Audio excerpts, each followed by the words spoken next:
Fala galera, começando mais um vídeo aqui no canal e hoje eu tô postando aqui pra vocês uma conversa que eu tive o grande prazer de ter com o Paulo Musi. Se você não sabe, eu já gravei uma conversa com ele antes, no começo desse ano, tá aqui nos cards, foram 2 vídeos, a conversa teve quase 2 horas no total, ela também foi postada inteira no meu podcast Brain Games. Então hoje, galera, eu tô postando só uma parte, tá? Metade dessa conversa. Eu sei que são 50 minutos, mas é só uma parte dela e eu vou postar ela inteira na quinta-feira no meu podcast Brain Games. Então, se você não assina meu podcast, vai lá assinar, o link tá aqui na descrição, eu tenho um canal no YouTube dele também, onde eu posto os podcasts lá, você pode acompanhar por lá se você não tem o iTunes ou o SoundCloud, né? Muita gente ouve no SoundCloud, você pode ouvir no seu computador, navegador, ou baixar o aplicativo do SoundCloud, ou se você tem Android, Podcast Addicted ou Castbox, tem vários. Essa conversa ficou muito foda, a gente falou sobre tudo, falou um pouco do Paulo Musi, falou sobre Nutrient Time, síntese proteica, SARMs, leptina, obesidade, várias coisas. Então, já não se esquece de se inscrever no canal e deixar um like se você quer ver mais vídeos com o Paulo Musi. Ele é um cara muito foda, que eu tenho uma admiração absurda por ele e o grande prazer de chamar de meu amigo. Então, se você quiser mais vídeos com ele, mais podcasts com ele, simplesmente deixa o like, comenta aqui embaixo, comente em temas, perguntas, etc. E é isso aí, tamo junto e eu vejo vocês no próximo vídeo.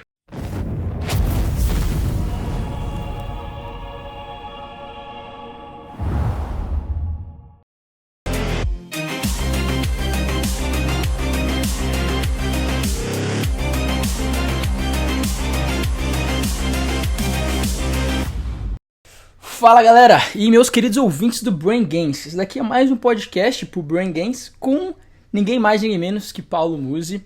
E eu também tô postando uma partezinha aí do vídeo que eu tô gravando no meu canal do YouTube. Parece que o Skype não quer que eu e o Paulo converse, né? Tava dando vários problemas, já não é a primeira vez, mas agora tá tudo certo e a gente vai começar aqui a bater um papo sobre várias coisas. E o Paulo, eu acompanho o trabalho dele já há muito tempo, até estava vendo vários dos seus vídeos lá da Max Titanium, do Musi Responde. Cara, tô nervoso de novo, acredita? O coração tá batendo rápido aqui. O amor. Tá curtindo o que a gente tem feito lá da Max? Pô, demais, cara. Os seus vídeos são muito bons porque eles, assim, são longos pro YouTube, 20 a 30 minutos, só que eles passam muito rápido, né? Eu ainda abro um bloco de notas e fico fazendo anotação. Eu tenho essa mania de fazer anotação de tudo que eu leio. Eu, praticamente traduzo os livros que eu leio em inglês porque eu vou fazendo anotação e separando para ficar fácil de achar depois. Então eu tenho vários aqui e eu gosto muito, acho muito bacana e aprendo bastante coisa também. Ali a gente tenta fazer um esquema bem teórico-prático, né? Assim, a ideia de ter um bodybuilder, que é o Júlio, que pra mim, cara, se não for o melhor, é que é duro a gente falar isso, porque a gente tem muito amigo no ramo, mas pra mim ele é um dos melhores treinadores de bodybuilder hoje da atualidade, sem dúvida nenhuma, um dos caras mais responsáveis, mais tecnicamente competentes, e assim. E tem eu do lado com parte científica para explicar, olha, a gente faz isso, não é porque a gente tirou da cartola, é porque funciona assim, assim, assim. E aí fica mais longo, né, porque são treinos reais. E mesmo assim, se você for ver, para um treino real, cara, 30 minutos, 35 minutos, é um treino mais na paulada, né? Com certeza. Mas tentar o que a gente tá fazendo aqui, só que olhando um treino e falando, pô, a gente faz isso por causa disso, por causa daquilo, que são as coisas que vão nortear as escolhas dos treinadores. É um papo um pouco mais pra galera que é profissional mesmo, mas a galera que curte mesmo o esporte, né, acaba viajando na nossa vibe e aproveita bastante também. Fico feliz que você tenha gostado. Não, claro, com certeza. Isso pra mim é mais um resource, né, de conhecimento aí. Eu tento buscar sempre um pouco de tudo. Então vocês estão fazendo um trabalho excelente e parabéns aí. Agora, vamos começar aqui o nosso papo. Eu separei meio que uma pauta, mas acredito que é difícil seguir pauta quando a gente gosta muito do que a gente fala, né? A gente pega e vai. Então eu queria falar um pouquinho com você sobre Peri-Nutrition, né? Acho que você conhece esse termo, que seria aquela nutrição perto do treinamento.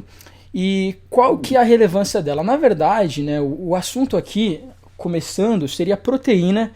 E por que a gente faz o que a gente faz? Por que fisiculturistas têm uma carga proteica elevada? Quais são as consequências disso? Muita gente fala assim, você tem que consumir proteína para construir massa magra. Mas aí tudo depende do seu treinamento, né? O atleta de endurance vai sinalizar o corpo dele para produzir enzimas e proteínas mitocondriais para ajudar na produção de energia durante o treino. O de hipertrofia vai sinalizar para produção de proteínas contráteis, etc. Então, eu queria conversar com você. Vamos começar com síntese proteica, tá? Eu já ouvi falar que cerca de 10 gramas de aminoácidos essenciais é o que vai estimular a síntese proteica em uma refeição. Isso para um indivíduo de 75 quilos, né? Um cara mais pesado talvez precisaria de mais. Esse estudo mostrou que 20 gramas de aminoácidos essenciais para esse mesmo indivíduo não elevou ainda mais a síntese proteica.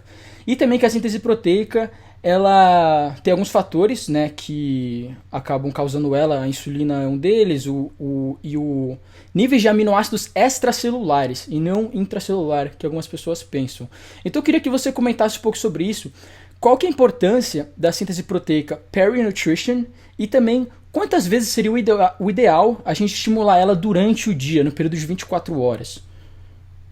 Tentando organizar aqui na minha cabeça tudo que você falou, para eu falar tudo sem perder nenhum ponto. Tá? Então, é muita coisa, mas pode relevar o que você acha. 10 gramas de aminoácidos essenciais, sendo que de 3 a 6 tem que ser leucina, cara.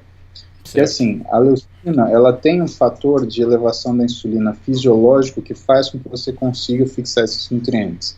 Às vezes a gente olha para a insulina e fala, pô, mas ele é um hormônio anabólico, só que é um hormônio anabólico para energia, então ele vai fazer você guardar gordura também, e ele vai acabar roteando essa gordura, ou essa energia, principalmente de acetilglicerol, de gorduras de baixa densidade, para dentro do adipócito, fazendo você engordar via sistemas, PPAR-gama, via adiponectina baixa, via ADRC alto, que é o fator de diferenciação do adipócito, via perilipina alta, né? E fatores inflamatórios específicos que você vê quando você vê infiltração de macrófago no tecido gorduroso, que é isso que a gente estuda hoje em obesidade e emagrecimento. Sim. Na realidade, são situações de inflamação. Então, duas situações distintas. A primeira situação, que é mais anterior e que é o que a gente achava, que é uma coisa chamada maladaptação, tá? O contrário de adaptação. Maladaptação, ela vem do excesso de caloria da dieta. Segunda coisa, que é uma coisa mais nova, resistência a catecolaminas, tá? Você tem muito estímulo do sistema adrenérgico, o que acontece? Drena PPAR-gama, faz você ter falhas da tireoide, faz você aumentar a resistência periférica à insulina, e isso faz com que você engorde, tá? Certo. Mas vamos voltar para o peri-nutrition, porque eu já estou viajando, a gente já está falando de engordar, tá? Mas só para falar, a insulina ela não é um demônio, ela é uma coisa bacana e que ela precisa ser direcionada, só que aí a gente usa, principalmente no pós-treino, leucina. Quando a gente fala leucina, é impossível não falar de um escritor, de um autor, chamado Luc van Loon. Tá? Luc van Loon é um holandês, é o cara que mais publica na parte de suplemento. Ele não é um sujeito que o meio científico mais ciumento gosta, por quê? O Luc van Loon, ele é um cara de trabalho, ele é um cara que mexe com a indústria, tá? Então ele tem muito patrocínio, só que assim, ele consegue fazer muito trabalho. E aí os caras confundem conflitos de interesse. A indústria, evidentemente, ela tem interesse que eles façam estudo sobre o produto deles. Por quê? Porque a indústria, ela confia que ela está vendendo uma coisa boa para a pessoa. Então, por exemplo, eu tenho uma fábrica de suplemento. Eu não faria uma fábrica de suplemento se fosse para vender uma coisa que não funciona. Então eu quero que tenha alguém que teste. Estou falando hipoteticamente porque eu não tenho uma fábrica de suplemento. Gostaria de ter, mas eu não tenho. Tá? Mas enfim, então o Luc van Loon é um dos caras que mostrou isso. E ele é um dos caras que em 2007 primeiro mostrou, por exemplo, a utilidade de BCAA. Então tem muita gente que fala contra o BCAA, não funciona nada, etc. Mas tem um trabalho dele de 2007, muito famoso, que entra também nessa área de nutrient timing, que entra no peritreino, que é justamente mostrando a fase de recuperação e o pico de insulina remanescente que acontece quando você usa nada pós-treino, carboidrato mais proteína, carboidrato, proteínas e leucina. Esse é um trabalho famoso, foi um breakthrough, e ele mostra ainda, ele vai além. Se você, por exemplo, em vez de dar o BCA logo depois do treino, se você der ele 120 minutos depois do treino ter acabado, existe diferença? O trabalho do Luc Van Loon existe sim, tá? Você tem um pico de insulina menor e você tem uma área de gráfico maior, ou seja, você tem uma insulinemia sustentada que faz exatamente o que você não quer que faça, que você dirija esse nutriente para o adipócito às custas de uma sustentação de uma insulina mais alta. A insulina boa é uma insulina basal que faça a sua resistência periférica ser abaixo de 1. Ou seja, você produz somente aquilo que você consegue dar vazão.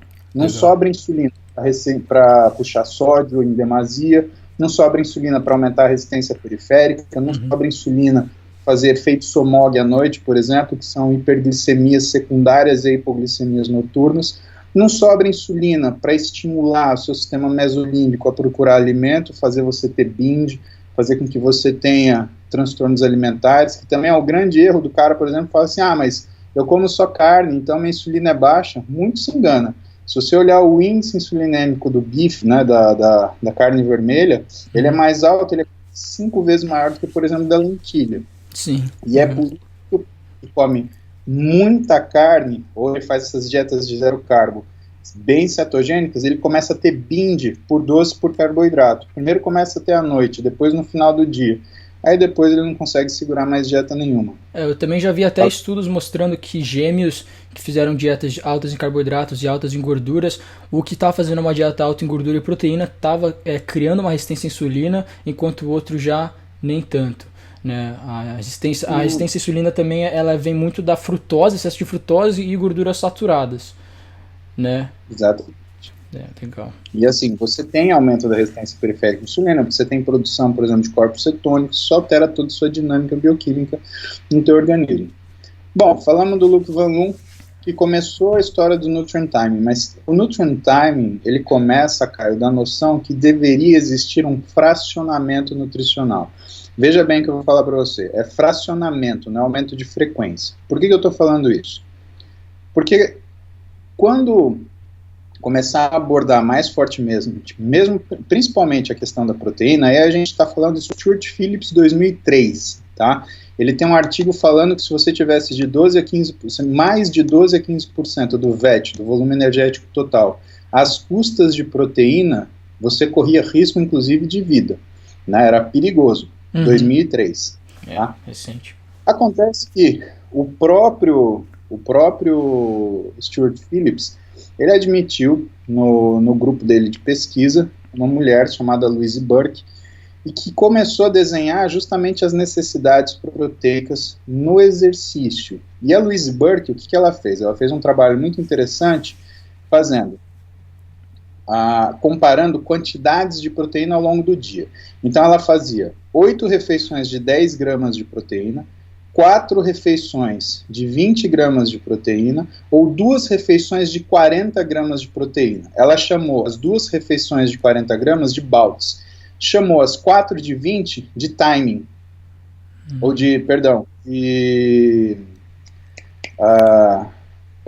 timing... Pulse feeding, eu tava pensando nessa palavra. Aí ela chamou de pulse. E os 80 gramas que ela fez de 10 em 10, ela não chamou de porra nenhuma e falou assim, vamos ver o que acontece. Fato é que, no trabalho dela, a melhor síntese de proteína aconteceu quando você fazia o fracionamento em 4 refeições, ou seja, o pulse. E o nome pulse feeding começou a se estabelecer. A gente tem que voltar atrás de novo, tá? Por quê? Conforme o tempo foi passando, e logo depois que o Stuart Phillips ele publicou esse trabalho, uma outra pesquisadora, Shane Billsborough, em 2006, se não me engano, ela publicou um trabalho falando que pacientes que faziam exercícios precisavam de 2,25 a 2,5 grama de proteína por quilograma de peso corporal, que dava mais ou menos até 25% do VET, compondo completamente contra o que o Stuart Phillips falou, e assim, numa faixa que era o dobro que ele falou, porque ele fala, a partir de 12% do VET você pode ter risco para a saúde, né? Ou seja, era um cara que falava assim, bom, a maioria calórica da alimentação tem que ser à base de carboidrato. Chegou essa Shane Billsborough e falou, pera lá, não é assim. Mas aí o que foi o grande X da questão? Quando foi 2007, dois pesquisadores, e anota esses nomes, que esses nomes são sensacionais para você, Paul Cribb e Alan Hayes. Eles fizeram um trabalho mostrando que pacientes que faziam exercícios resistidos, bodybuilders, precisavam até 3 gramas de proteína por quilograma de peso corporal para aumentar a velocidade de ressíntese, porque também você paga uma quantidade de proteína para você treinar, e que essa taxa poderia ser maior, dependendo do caso.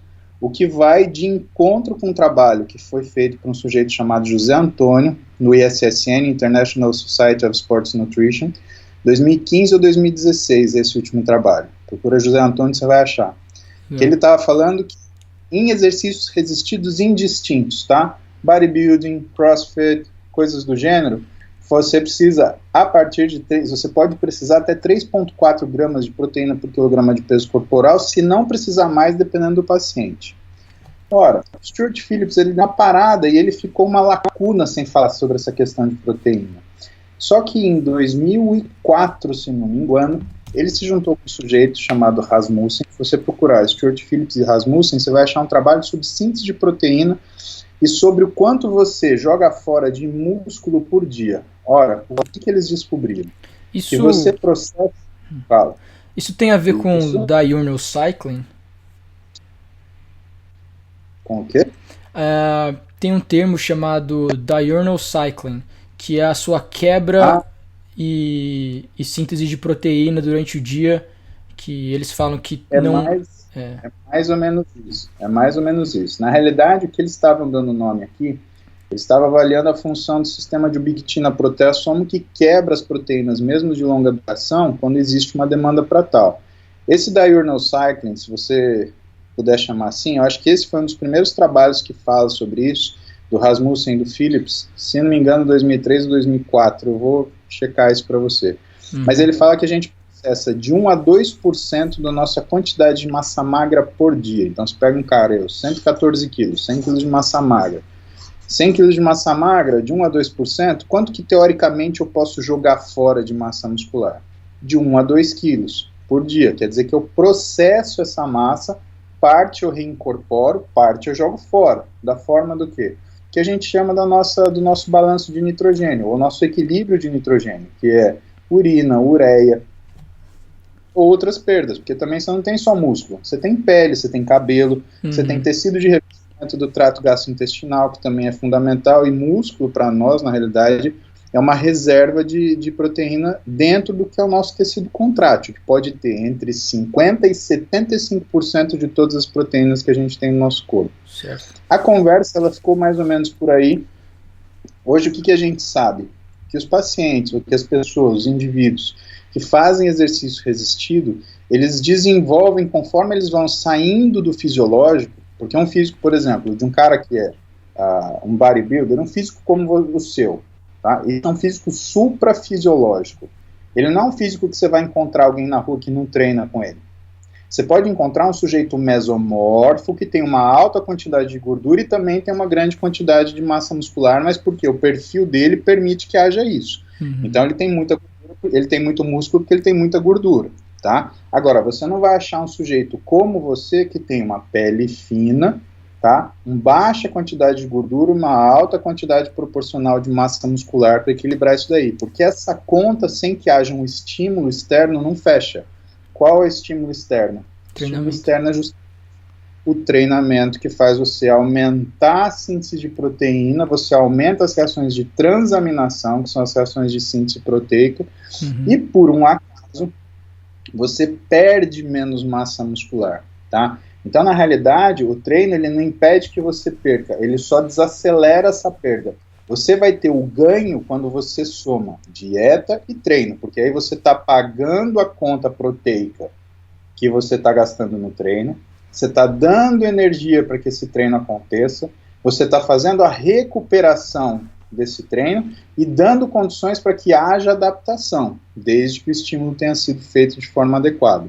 Então essa conta é muito exata, né? Você acaba precisando de uma quantidade de nutriente maior, se justifica pelo resultado. É o que a gente vê empiricamente, mas é o que, do ponto de vista científico, você encontra respaldo na literatura, e hoje você vê de forma até corriqueira, trabalhos que falam da necessidade de pacientes, pessoas que fazem exercício resistido com o objetivo de ganhar massa muscular, com dietas acima de 3,4 gramas de proteína por quilograma de peso corporal, justamente para vencer a resistência anabólica que existe quando você atinge um patamar suprafisiológico de massa magra.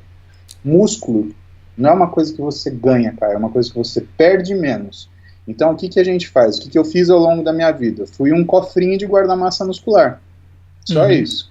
Certo. Não é a velocidade que eu ganho, é o quanto eu deixo de perder. Por isso que eu também atingi um patamar que eu não tenho mais como ganhar, porque eu sou limitado pela minha quantidade de sono, pela qualidade do meu repouso. Se eu comer mais que isso, a perda muscular que eu tenho, ela não se resolve, mas eu vou ter ganho de gordura.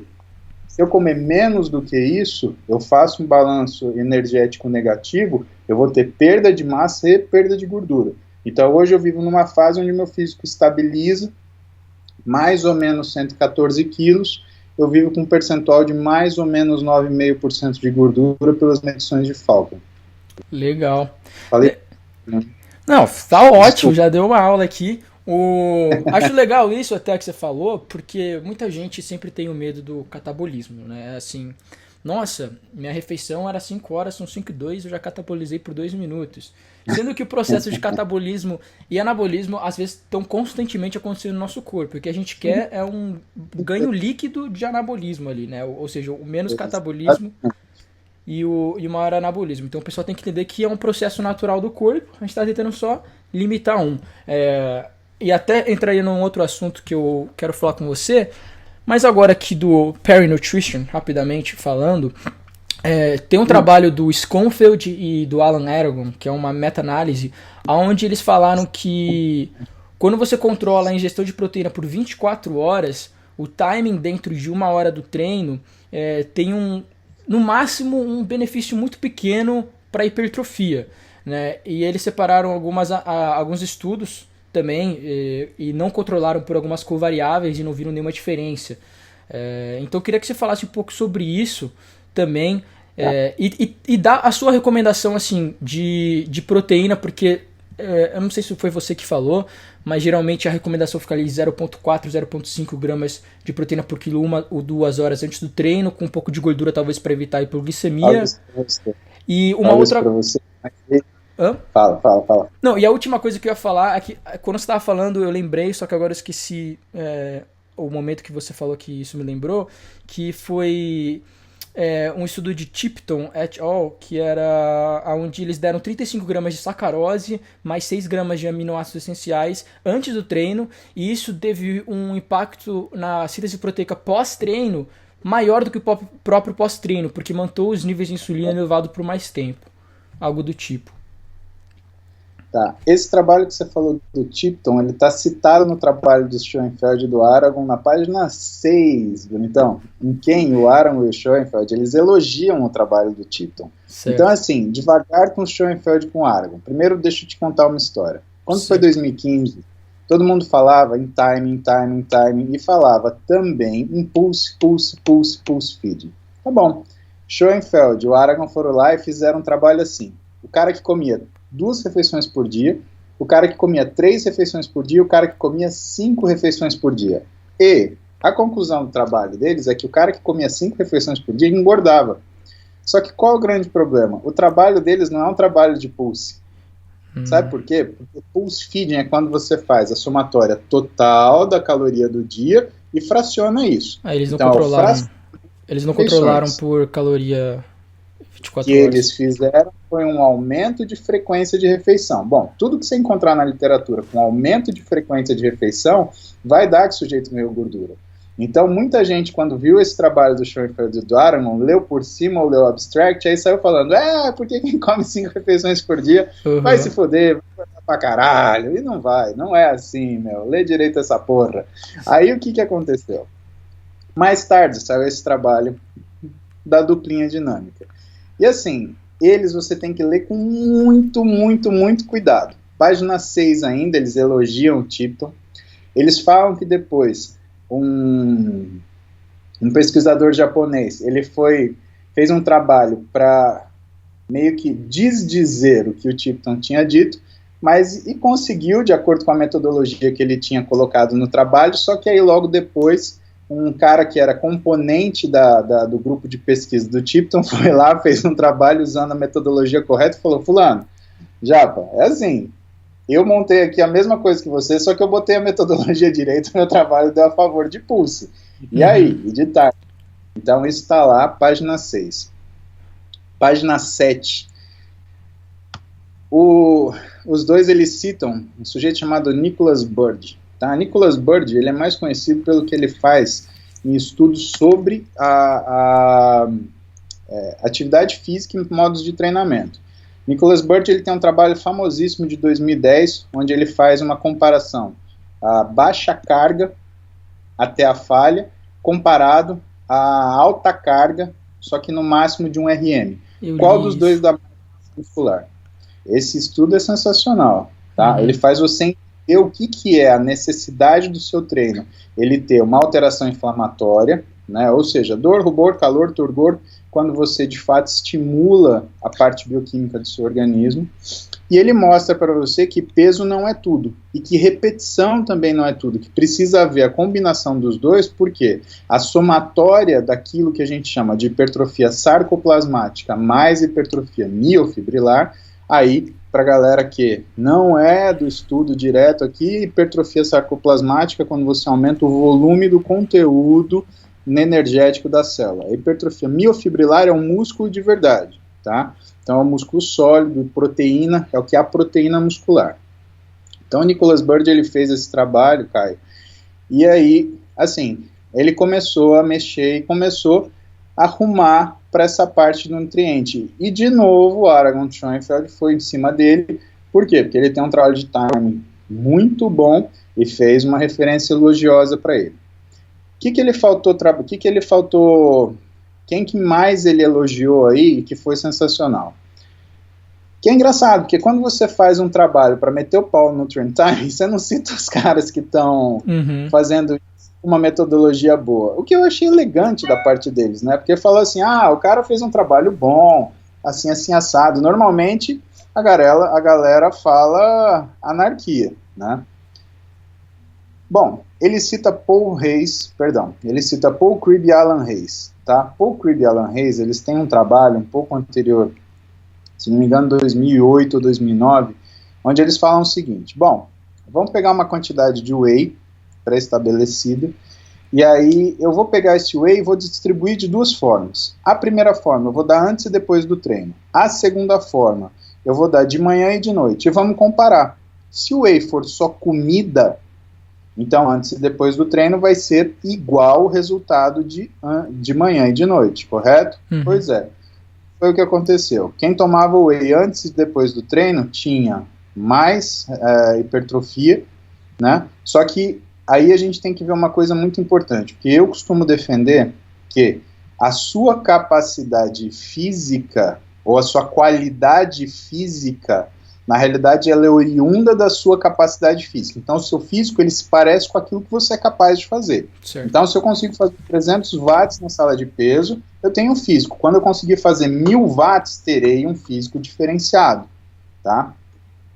Esse trabalho não desmente isso. Porque aí eles tiveram cuidado, Paul Cribb e Alan Hayes, de fazer a avaliação do aumento da carga com o uso do whey protein. E o que eles descobriram? Que existia sim um efeito ergogênico do uso do whey antes e depois do treinamento, e que aumentava indistintamente a carga do bench press, do deadlift e do squats. Então você tinha os 3 exercícios principais, você tinha aumento da carga, logo você teria também um aumento de hipertrofia. Isso não foi suficiente, tá? E o pessoal continuou se questionando, mas acho que tem mais alguma coisa aí, porque se tem um efeito ergogênico, tem um efeito bioquímico.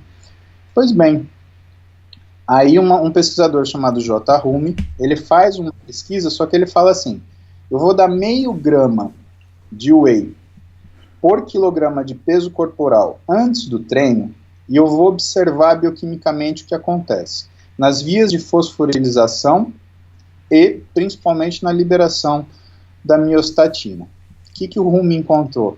que exatamente você conseguia inibir parcialmente e cronicamente a miostatina com o uso do whey. Mas antes da galera ficar animada e falar assim, pô, eu vou tomar whey agora porque amanhã já vai inibir. Não. Essa inibição é progressiva e ela é tanto maior quanto mais tempo você usar. Então, quanto que é a maior inibição da miostatina em decorrência do uso de 0,5 grama por quilograma de whey protein antes do treino? É pós 21 semanas, tá? Quando a gente fala 21 semanas, pessoal, é quase 6 meses, é quase metade do ano. Então, a gente fala que fisiculturismo ele é um esporte de velho, por quê? Porque é aqueles velho caduco sistemático que faz tudo igual, tudo igual, tudo igual. E essa é uma das coisas que tem que sair igual. Essa parte de alimentação peritreino, Caio, é uma coisa que ela tem que ser sustentada.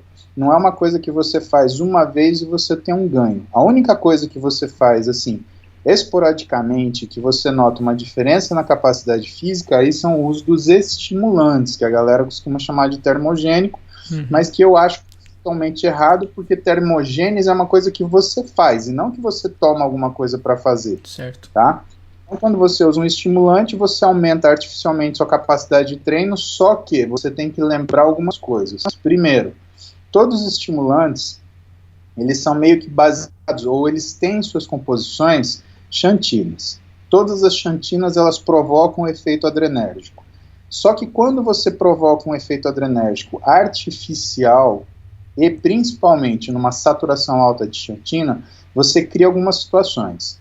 Você bloqueia farmacologicamente o PPR-gama, você perde função tiroidiana, você aumenta a resistência periférica à insulina, e isso faz com que sua velocidade metabólica caia. Então, o que você está fazendo quando você usa um estimulante potente para você treinar? Você até entra no estado de mania e consegue treinar pra caramba. Só que você paga muito mais proteína para treinar do que necessariamente você estimula para fazer. E o treino é uma questão de moeda. Eu pago tanto para fazer quanto? Então, se eu pagar 40 gramas de proteína para fazer 25, lascou. Lembrem-se, trabalho do Rasmussen e do Stuart Phillips, que você pode processar de 1 a 2% da sua massa muscular por dia fora a sessão de treino, tá? Ou seja, a chance de você perder é muito maior do que a chance de você ganhar. A síntese, se tudo estiver correndo perfeito, Caio, é de 5 a 25 gramas de proteína contrátil por dia, o que é dar um scoop de whey protein, mas se você for ver, que estaria. Mas multiplica por 365, você vai ver que dá quase 10 quilos de massa muscular. O que a literatura fala de ganho seco de massa muscular anual? 2,2 quilos é a média de atletas. Certo. É isso que você perde de ganho sustentado, 2,2 quilos. Não é à toa que um Mr. Olímpia, que começou com 80 quilos e está com 130, tem quase 40 anos de idade. E isso até me traz um ponto bem interessante, né? Você falou 25 gramas de proteína, é um scoop de whey, mas aí também é quando o cara tá fazendo tudo absolutamente correto, certo e perfeito, né? Agora, 25 gramas de proteína, que talvez está sendo depositada no músculo por dia, com o cara fazendo tudo certo e perfeito, absolutamente, né, maravilhoso, não é uma quantidade absurda quando a gente para pensar de proteína. E muita gente acha que um atleta, quando ele está hormonizando, né, por aumentar a síntese proteica dele, que ele deve dobrar praticamente o consumo de proteína dele, né? Então os caras estão consumindo... Eu já vi muito dieta de atleta onde está assim, o cara pesa 80 quilos e está consumindo 400, até quase 500 gramas de proteína. Né?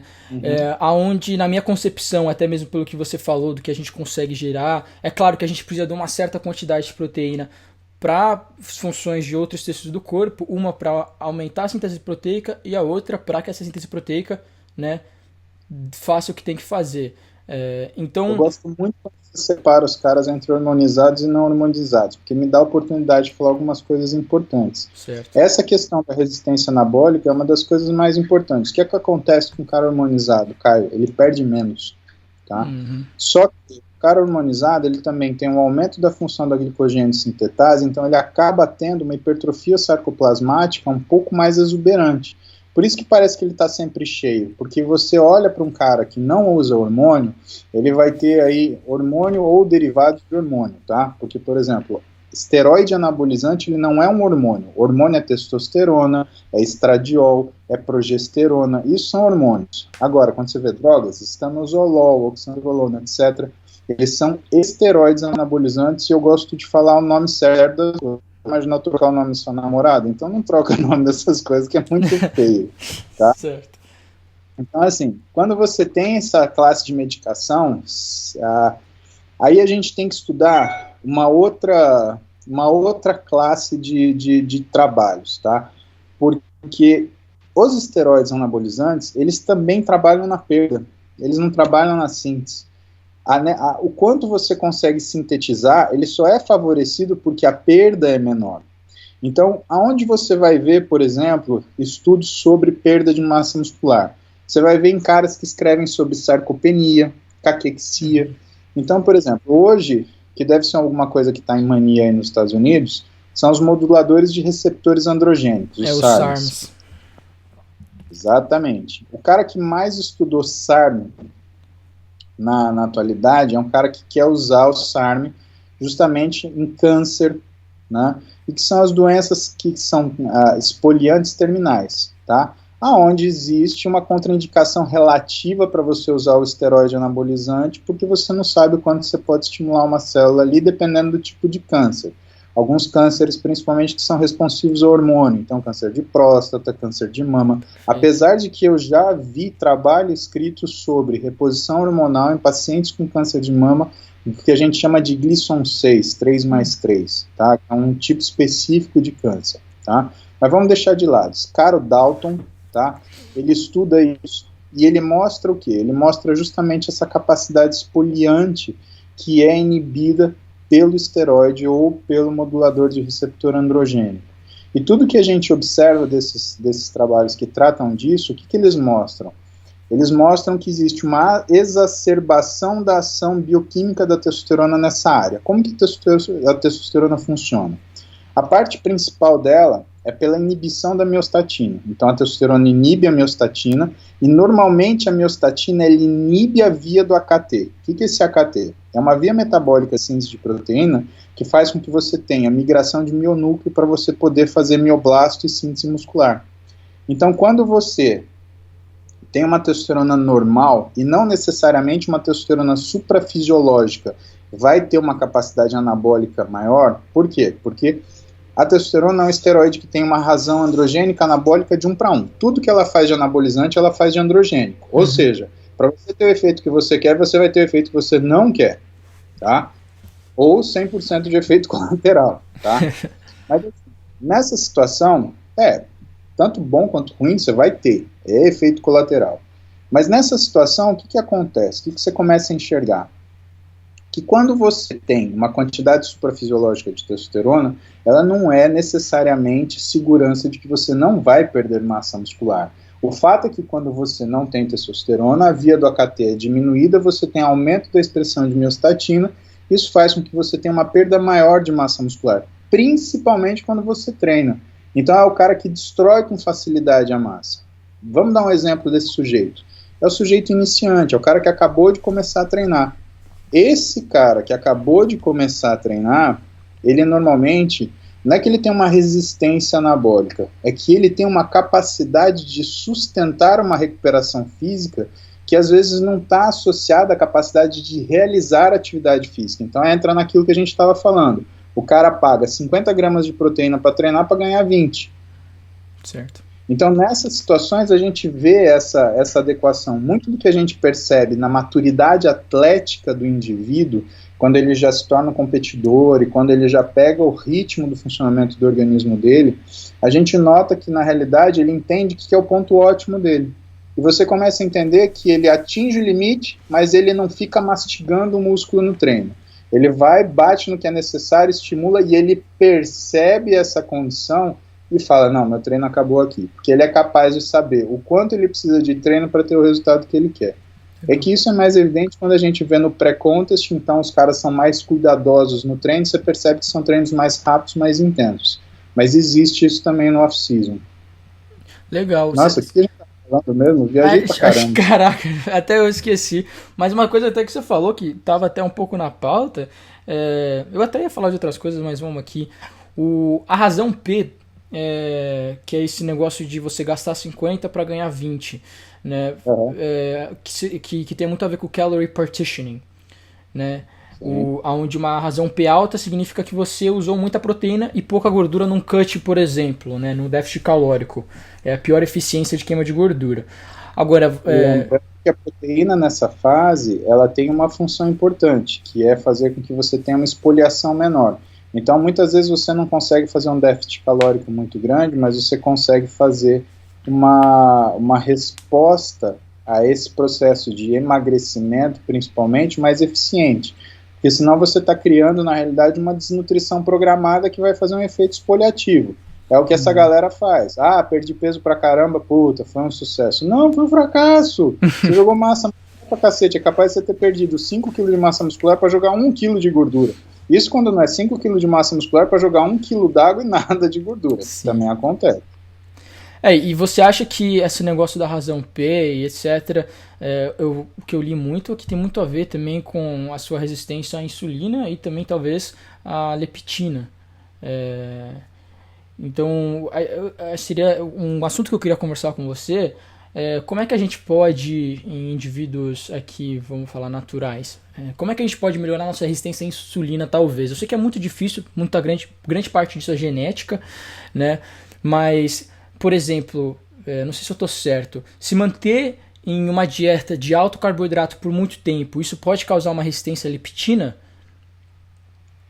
Então, na realidade, a resistência à leptina, para nós, é um dos traços de obesidade. Então, o que é obesidade? Obesidade não é uma doença onde você fica gordo. A gente precisa tirar esse estigma da questão da gordura, porque ela não é um problema estético. A obesidade, ela é um problema metabólico inflamatório. E a gente começou a falar. Então, assim, quando você tem o estabelecimento da situação inflamatória caracterizada como uma obesidade, você tem aumento dos níveis de leptina, levando uma resistência à leptina. Então, o que você precisa? Na realidade, você precisa baixar a resistência à leptina, diminuir, portanto, o reflexo de liberação de grelina também, que aumenta muito a fome, para assim você conseguir um reequilíbrio. Aonde que é a função principal da grelina e da leptina, Caio? Vamos lá. Aonde que elas... Não, claro. A leptina... Não, Vamos imaginar você fazendo dieta, aí você imaginando lá que sua leptina está alta, você está fazendo uma resistência à leptina. Aonde ela vai agir? Leptina e grelina. Bom, a leptina, ela age no corpo todo, músculo, fígado, cérebro. Né? Gostei do cérebro. Tá certo, né? Porque... então eu vou te contar essa parte. A leptina, junto com a grelina, elas agem no hipotálamo. O hipotálamo é o grande relé do nosso cérebro, é o que lê todos os sinais que a gente chama de aferência e transforma isso numa ação ou numa reação, tá? Então, quando você tem uma resistência à alta leptina, você tem uma alta grelina e, portanto, você tem uma alta leptina também, o seu hipotálamo ele fica meio abobado. E você perde a capacidade de controlar 5 grupos especiais de tomada de decisão. Então, quando a gente fala de leptina, você pensa nas questões metabólicas, sim, só que um grupo de um chinês chamado Xin, ele estudou a leptina, foi o primeiro cara que descobriu isso, esse Xi, e ele falou assim, bom, achei o problema, porque eu acho que todo mundo, ele descobriu a leptina e ele falou assim, o obeso deve ter isso daí baixo. Então eu vou dar leptina pro obeso, eu dou saciedade para ele. Puta, aí ele foi lá com o grupo dele e pesquisou. Os obesos tinham uma leptina estourada. E agora, o que eu vou fazer? E qual é o grande problema do obeso? Qual é o grande problema de quem tem transtornos alimentares? Porque quando você está falando do cara que faz uma mala adaptação, ou seja, ele cria um transtorno metabólico devido a uma adaptação ruim que foi feita devido a um comportamento alimentar ruim, você fala no sujeito que faz bad judgment calls, ele faz más decisões. Sim. Tá? Você tem 5 órgãos cerebrais que tomam decisão para você. Você tem um único deles que cuida da sua capacidade de julgamento cognitivo, que é o seu núcleo ventromedial do córtex pré-frontal. É um negócio que fica aqui, que toma a sua decisão. Né? Não é e aí você o que é praticamente inibido quando você fica bêbado. Exatamente. Aí você frontaliza e você fala merda pra caralho. Exato. É isso mesmo, tá? Só que ele é o seu órgão sensor principal e ele faz você tomar uma decisão consciente, tá? Os outros 4, eles funcionam meio que de uma forma coligada, exceto o núcleo arqueado, que depende de estradiol para funcionar, e o estradiol no nosso corpo ele tem uma função dupla. Ele tanto mexe no receptor de propimelanocortina, que faz com que você tenha a condição de oxidar gordura via sistema adrenérgico, quanto ele faz você mexer no seu núcleo arqueado, que altera o seu paladar. Pode ver que a mulher, na fase de queda do estradiol, quando ela está prestes a menstruar, ela tem uma alteração de paladar. Ela precisa de alguma coisa doce, ela precisa de carboidrato. E é essa situação que faz ela ficar ligada a outros grupos de célula. Que grupos são esses? Sistema mesolímbico cuida da sua irritação, cuida da sua compulsão e cuida da sua agressão. O seu núcleo acumbente. O núcleo acumbente é aquilo que está meio abobado no adolescente porque o hormônio está variando muito. E é o que o cara, às vezes, hormonizado tem dificuldade de fazer funcionar, por isso que você vê uma grande quantidade de incidência de depressão nessa população. Tem um núcleo acumbente que faz com que essa pessoa sinta uma insatisfação. Olha a alimentação do adolescente, Caio, o que é? É fast food e assim, é coisa ou muito salgada ou muito doce.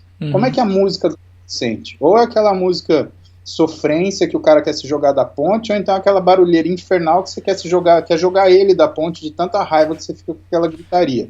Porque o núcleo ele fica meio adormecido, ele fica meio dormente. Então ele precisa responder a estímulos que são extremamente fortes para que ele possa funcionar. Isso faz com que o adolescente ele crie uma sensação, uma relação afetiva com a comida. E a relação afetiva vem do terceiro núcleo, que cuida das suas tomadas de decisão, que é um cara chamado striatum dorsalis, que faz a percepção da proporção serotonina, dopamina, noradrenalina, que diz para nós a nossa capacidade de perceber neurologicamente o que é a sensação de satisfação. O mesolímbico cuida basicamente da nossa irritação. O núcleo acumbente da nossa recompensa. Então, um cara que é drogadito, por exemplo, é viciado em cocaína, tá? O que ele tem? É justamente o acumbente dele que não está funcionando absolutamente nada, ele precisa daquela sensação de recompensa. E o striatum dorsalis que faz essa percepção que está ligada, por exemplo, ao exercício.